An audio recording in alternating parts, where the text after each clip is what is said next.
Bem-vindo ao canal Questão. Esse sou eu. Caso Banco Master e o fim da educação financeira no Brasil. Eu não vou mais ministrar minhas aulas da mesma forma, tá, pessoal? Não só eu, como em vários livros de finanças, é dito a seguinte frase: a renda fixa é menos arriscada que a renda variável. E, embora investidores de grande envergadura, como Luiz Bassi Filho, falem o contrário, isso aqui é levado em consideração para a maioria dos acadêmicos e tanto que a renda variável, ela, em tese, teria retornos maiores, tanto positivos como negativos, por ela ser mais arriscada. Isso é quase que um mantra aí na finanças. Mas o problema do Banco Master no Brasil é que ele vai questionar esse outro mantra aqui, ó. Investimentos, particularmente de renda fixa, com o FGC são mais seguros. Isso eu ensino em sala de aula. Eu ensino, inclusive, meus alunos a buscar esses investimentos, né, usando filtros de plataforma como renda fixa. Não é que eu digo para os meus alunos, olha, vão e investam somente se tiver FGC. Eu explico o que é FGC e se eles quiserem ter mais essa proteção, eles têm como encontrar investimentos com FGC. Sempre a decisão é do investidor, da pessoa que está aprendendo, enfim, né? É sua, de você que está assistindo. Então, o que é o FGC? Tá? Se você não sabe, o FGC significa Fundo de Garantia do Credor. Ele garante um ressarcimento em caso de liquidação do banco. Então, nessa aula, nós vamos tratar a liquidação como se fosse falência, né? Não vamos entrar na diferença técnica. E, bom, ele garante até 250 mil por instituição. Então, imagina que você tem 300 mil reais. Você tem 150 mil no Banco do Brasil e 150 mil no Banco Inter.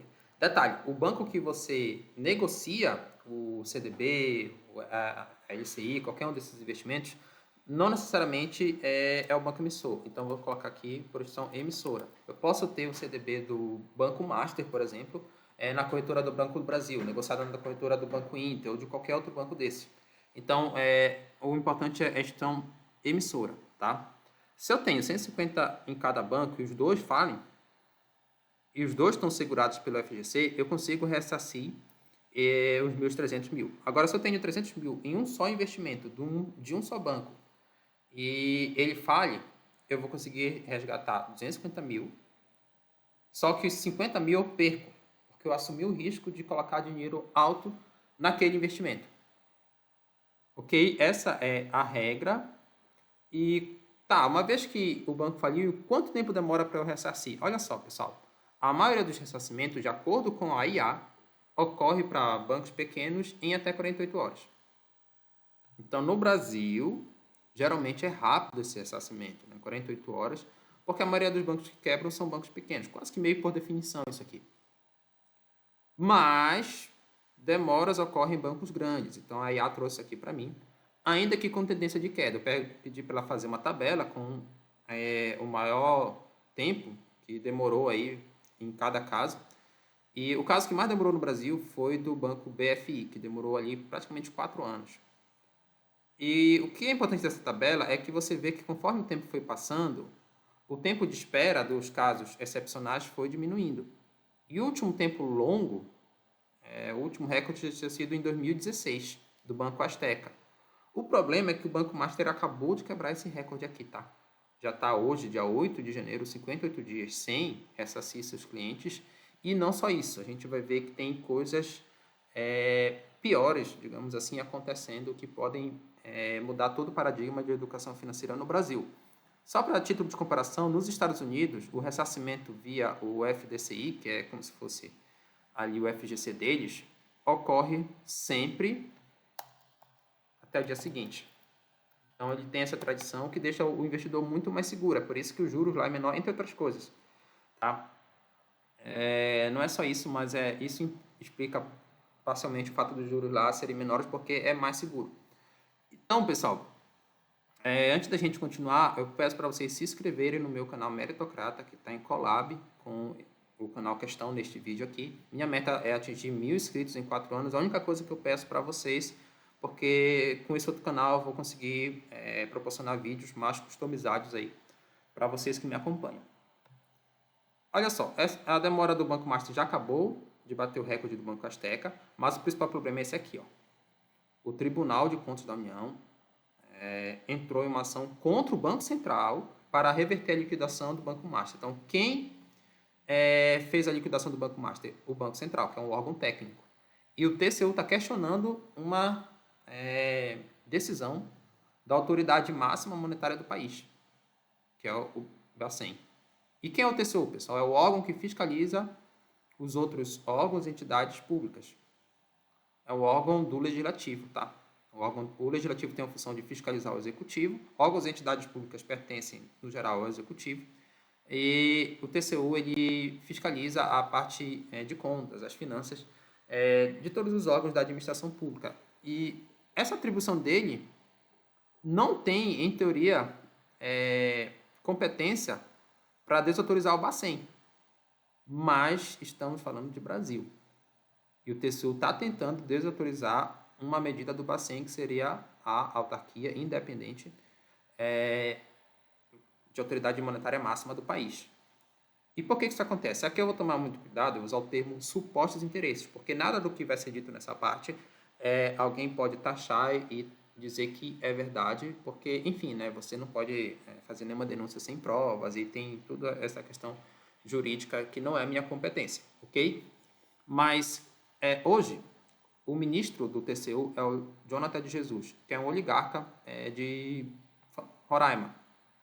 Então, se você pesquisar sobre a família do Jonathan, você vai ver casos complicados ali envolvendo a esposa, envolvendo o pai, envolvendo ali a madrasta. Então, eu tive um vídeo que discutia ali a questão da proposta do Renan Santos para transformar o Tocantins e outros estados em território nacional. E naquela situação eu falei do problema das oligarquias em estados da região norte e nordeste. E você tem, se você mora numa dessas regiões, com certeza você sabe, eu sou paraense, por exemplo, lá no Pará, um grupo forte é o grupo dos Barbalhos. E eu moro em Alagoas, que é o estado aqui do Arthur Lira. Por quê? O Arthur Lira e o Ciro Nogueira, eles deram apoio do Congresso para que o Jonathan de Jesus ocupasse esse cargo, sendo que o Jonathan não tem a competência de currículo para estar lá. Foi uma indicação política. Esses dois aqui são, inclusive Arthur Lira já foi presidente da Câmara, são ligados ao que a gente chama de Centrão. Então, a ligação, o suposto interesse é que o Centrão ele tem esquema envolvido aqui com o Banco Master. Eu já vou explicar qual era o modelo de negócio do Banco Master, tá? E que ele tem interesse que esse banco não seja liquidado. Qual o problema dele não ser liquidado? Se for revertida a liquidação, ele não vai ter a obrigação de pagar ali as pessoas e fazer o ressarcimento. Ele não, no caso o FGC não vai ter essa obrigação, tá? Entre outras coisas, mas esse é o primeiro grupo de interesse, seria o Centrão aqui representado por essas pessoas, tem mais gente provavelmente também envolvida nisso. O segundo grupo de interesse, e esse aqui é mais cabuloso, digamos assim, é o pessoal do judiciário, porque algumas medidas estão estranhas, algumas coisas estão estranhas. Por exemplo, a mulher do Alexandre de Moraes, ela teve um contrato de 129 milhões com o Banco Master. É o maior contrato, em termos de valor monetário, de um serviço de advocacia para um banco. E aí as coisas começam a ficar complicadas. O que justificaria um contrato tão alto assim? Ao mesmo tempo, o Dias Toffoli, que é outro ministro do STF, ele decretou sigilo máximo no caso do Banco Master. E também o STF revogou a própria prisão imediata do Daniel Vocaro, que é o principal nome do Banco Master. Então, qual seria o motivo que levou esses juízes, o Dias Toffoli, a fazer isso, e o que está por trás, se tem algo por trás desse contrato aqui de prestação de serviço da esposa do Alexandre de Moraes? É claro que a defesa dele já falou que isso não tinha nada a ver, então, enfim, tá, pessoal? Eu só estou falando o que é suposição. Enfim, vocês já me entenderam que eu não vou querer também me queimar aqui, porque vocês sabem como está funcionando as coisas no Brasil. Olha só. E também um caso mais recente, agora essa semana, um influenciador de direita relata proposta para defender Banco Master e difamar o BC. Então, o Banco Master tinha contratado agências para ir com influenciadores e fazer com que eles comprassem essa narrativa do TCU, de falar que nessa briga entre o TCU e o Bacen, o TCU está certo. E por que seria influenciadores de direita? Eu entendo, né, se isso aqui for verdadeiro, que você pega a figura, principalmente aqui do Alexandre de Moraes, ele já está muito identificado com a esquerda no Brasil. É isso do ponto de vista do marketing político, tá? Não estou falando de ideologia, tem uma aula que eu explico sobre isso. Do ponto de vista de marketing político, já está muito clara essa identificação. E tanto que as manifestações diretas, muitas pedem aqui o impeachment do Moraes, tá? Então, não faz muito sentido você falar com um influenciador de esquerda, porque você vai falar com uma bolha que já está meio que do lado, em teoria, do TCU, se tudo isso aqui estiver fazendo sentido, tá? Se esse pessoal de fato estiver ali do lado do Banco Master, isso é tudo hipótese. Então, você pegando o influenciador de direita, você pode influenciar outra parte da opinião pública. Uma coisa interessante também desses depoimentos é que eles relatam que influenciadores ligados não à política, mas entretenimento, em página de fofoca, estavam aceitando essa proposta. Então, de repente, aqui uma página de fofoca que começa, que o foco dela é falar de pessoas famosas, quem traiu quem, esse tipo de coisa, do nada estava começando a falar de política e falando que o caso aqui, o TCU, o Jonathan Jesus, estava certo e a liquidação do Banco Master não deveria acontecer. Isso é estranho, mas por quê? Ele está tentando pegar um público que não se interessa por política como forma de manipular a opinião pública. Tem uma frase muito boa, né? Pessoas inteligentes discutem ideias, pessoas burras discutem pessoas. Então, essas páginas de fofoca ia pegar um público. É claro, a pessoa tem o direito de ficar copiando fofoca, mas você que está aqui vendo esse vídeo no canal, com certeza não é uma pessoa dessa, porque, sei lá, você está preocupado em passar no concurso público, que é uma das propostas aqui no canal, tá? Qual o problema da liquidação do Banco Master ser revertida se o TCU ganhar essa queda de braço aqui com o Bacen? Claro, o primeiro problema é não pagar de imediato ali as pessoas que foram lesadas, mas existe um problema mais grave do ponto de vista coletivo, que é o estímulo a outros bancos adotarem o modelo de negócio do Banco Master. E qual seria esse modelo de negócio, tá? O Banco Master, ele ficou conhecido por oferecer investimentos com retornos acima do mercado, de renda fixa. Por exemplo, 120, 140 do CDI, era comum você ter esses tipos de investimentos com liquidez diária ali, ou prazo curto, o que não acontecia em outros bancos. Mas como é que ele conseguia ser tão competitivo? A ideia é que ele tinha influência política. Então, como tem muita gente aqui da política envolvida, a ideia é que tem muito mais pessoas do que essas que estão aqui, tá? Supostamente envolvidas, eu tenho que falar assim.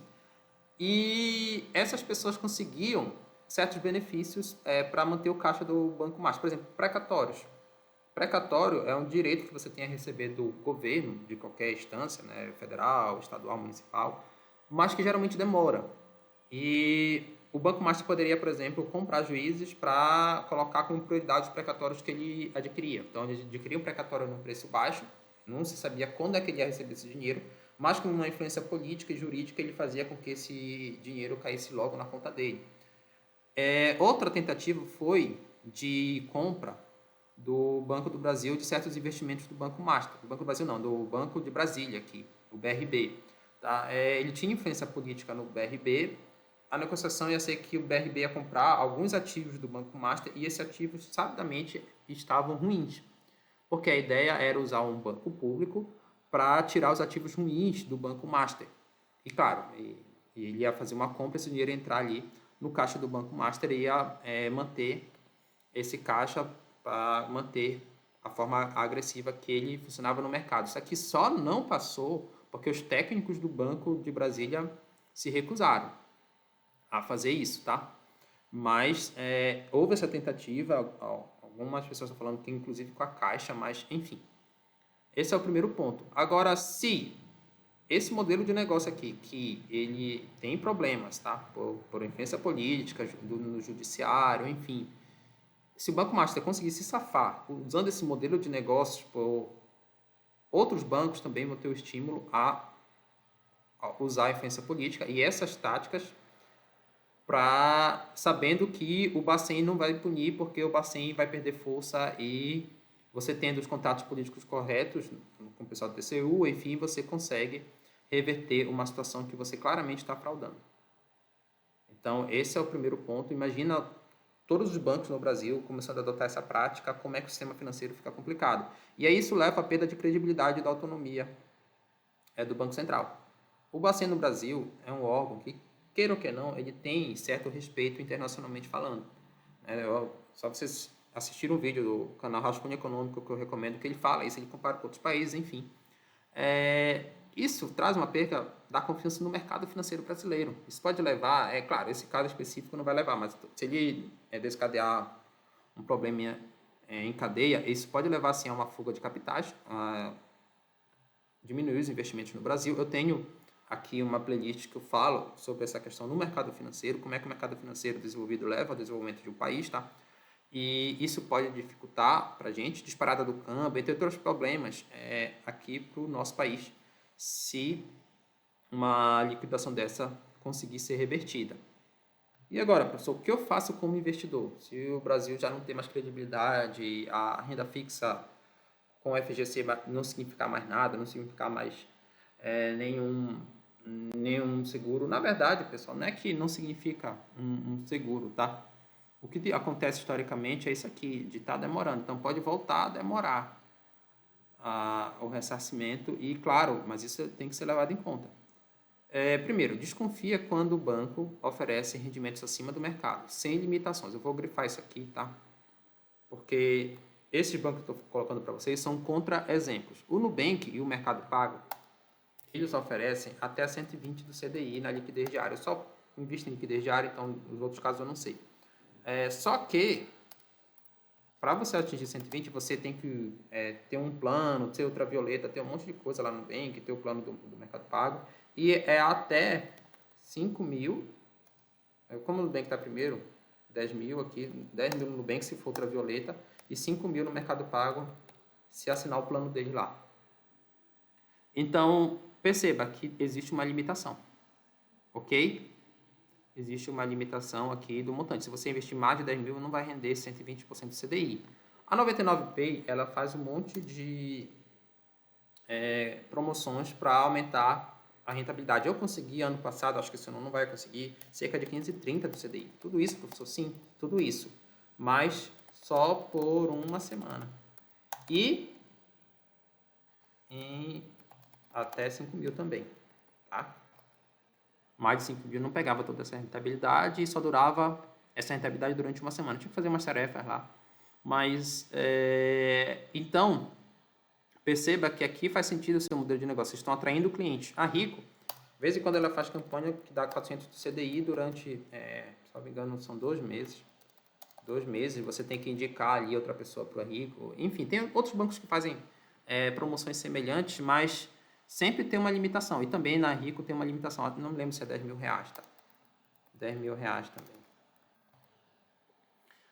Mas tem limitação tanto de valores como de período que fica. Você tem que assinar um plano também. Muitas vezes é assim que acontece. O Banco Master não. Ele oferecia lá 120, 140 e não tinha nenhuma limitação dessa. Então, quando for assim, desconfie. Mas, olha só, se você passa, imagina que ele oferece aqui 150 do CDI e você ficou 5 anos conseguindo essa taxa. 5 anos conseguindo essa taxa de 150 do CDI e o mercado está lá 110, enfim, pode ser que compense você ficar 5 anos com esse rendimento alto e depois demorar 47 dias ou 2 meses, já está um pouco mais do que isso, para ressarcir seu dinheiro.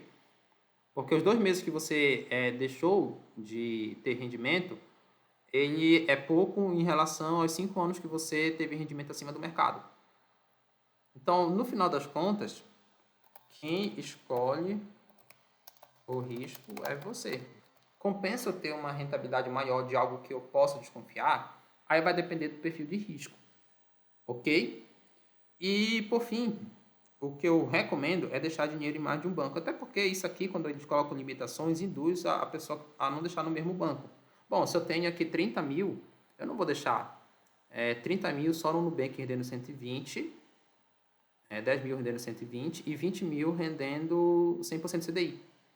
Eu vou pegar 10 mil, colocar no Nubank, colocar outros 5 mil aqui na 99, outros 5 mil no Mercado Pago, e assim eu divido em outros bancos que diminuem o risco. Se acontecer um problema com um desses bancos aqui, eu ainda vou ter meu colchão financeiro e vou poder esperar o tempo necessário para o FGC me ressarcir. Só um detalhe, não sei se a caixinha do Nubank ela tem lá a cobertura do FGC, tá? Mas, enfim, às vezes também vai dar confiança no banco. Você acha que o Nubank vai quebrar? ah não, ele é muito grande para falir, então ele não vai ter esse problema. Isso é tudo o risco que você escolhe, tá? Então é isso, pessoal. Espero que vocês tenham gostado aqui desse vídeo.